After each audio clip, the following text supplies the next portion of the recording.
Hi friends, today I will show you how to create an account on Hostinger Affiliate.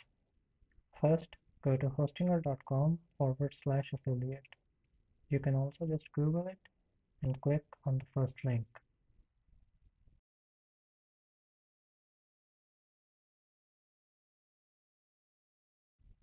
From there, click on Login.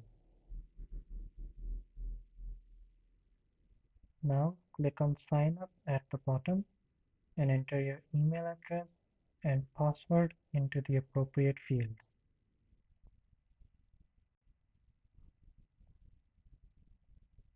You will then receive a verification email from Hostinger.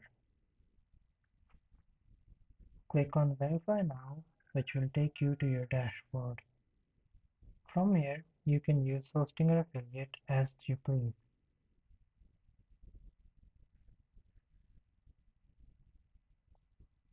Thank you for watching. Make sure to like the video and subscribe.